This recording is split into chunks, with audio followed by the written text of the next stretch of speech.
President Biden dropping out of the race and endorsing Vice President Kamala Harris less than a month before the Democratic convention. For more on all this, the next moves for both parties, I want to bring in our panel this morning, former Democratic U.S. Senator Heidi Heitkamp. She's now director of the University of Chicago's Institute of Politics, also a CNBC contributor and former Republican. Representative Jeb Hensarling, want to welcome both of you to the broadcast. I'm curious, Senator Heitkamp, you know, you heard the news midday yesterday. I don't know where you were, or you probably remember it for the rest of your life. But what was your initial reaction, and what do you think happens next? You know, I think it was surprising for me because I actually anticipated that he would eventually get out. The poll numbers were just too bad. But I think I reacted the way most Democrats who appreciate the work that he's done and know his heart and know him well, with sadness. I mean, that this had to happen. But then I think there was immediately a sense of relief that we were turning the page, that the opportunity to run a good campaign, a winning campaign, was back in play. And you saw that reaction. $60 million raising money almost immediately is pretty amazing. What does it mean, though, real quick, before I get to Jeb, what does it mean that President Obama, Schumer, Pelosi have not endorsed Kamala Harris yet? I don't think it means anything. I think you saw AOC's video saying basically this was party bosses trying to take over. I think it's smart for those people who were probably most identified with this effort to ask the president to step aside, not to endorse a candidate, not to be the people picking the next standard bearer and bringing it to a broader political establishment. So I think that's what it means. I don't think it's any knock on Kamala. Jeb Hensarling, how does this change the dynamic in terms of the race? Do you think that Vice President Harris has a good chance against former President Trump? Well, Andrew, I'd say when you ask how it changes the race, there wasn't a race, and now there is a race. I think that, the vice president's going to have a bunch of positives and a bunch of negatives. Her greatest positive is she isn't President Joe Biden. She's a new face to the Democratic ticket, obviously, in the sense of ascending to the top slot. But she's still not terribly well known.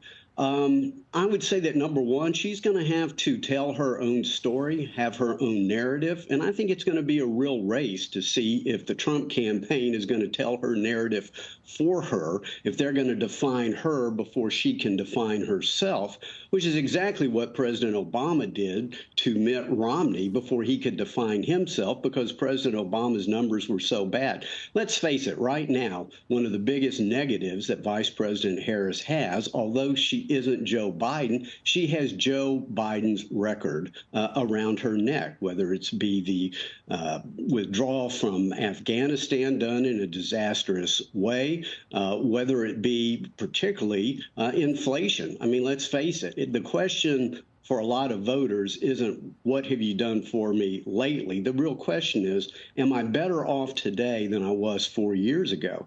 And you still have 20% cumulative inflation under Biden-Harris, and wages haven't kept up. And that's going to be kind of a burden for her to bear.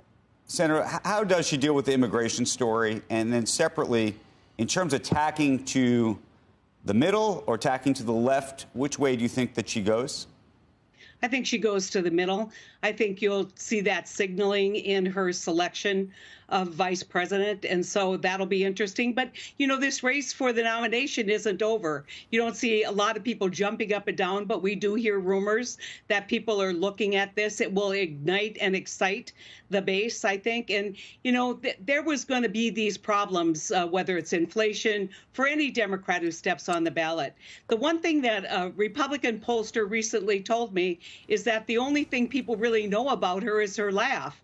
I don't know if that's good or bad, but it is an opportunity for her to redefine herself in the American public. And she's got a pretty interesting and direct narrative to tell. And so, yeah, there's going to be a lot of discussion about these issues. Is there an issue, though, that you think she should create daylight between herself and the current president? I don't think you can. I think that you can't be embraced by this president. You can't be the vice president and expect to run away from that record. It's like Republicans running away from Trump. It doesn't work if they've stood next to him at a campaign rally. And then we get help, Democrats, from Donald Trump. I mean, could he just have said, "Goodbye, Joe. I don't like you, but, you serve the country. We don't think very well, but good luck to you"? No, he did not turn the page to a kinder and gentler person. And I think that's hurting him and opening opportunities for people like Kamala or whoever the party nominates. Congressman Hensarling, do you think this makes it tougher for former President Trump in terms of how he debates her, how he potentially approaches criticizing her? I don't believe so. Number one, if you're alluding to the fact that she's obviously a woman, he's debated a woman before, and obviously he managed to win that particular election. I mean, a couple of things I would agree with Heidi on. I don't know how Vice President Harris escapes or gets any daylight between herself and President Biden. And so she's also stuck, obviously, with the border. And on a lot of the polling I've seen, second only to the economy, i.e. inflation. What's happening on our border, the border crisis, is the number one issue. And guess who the administration put in charge? Vice President Harris. Again, that is a real albatross around her neck. And with respect to President Trump, yeah, I'll admit the new Trump lasted about 72 hours. And so he has a very, very high floor in politics, but, a low ceiling. Right. So there is going to be a real race here. But, we look at polls, they're an inexact science. What's a little bit more exacting? If you look at the Vegas betting odds, they are still betting heavily on Trump.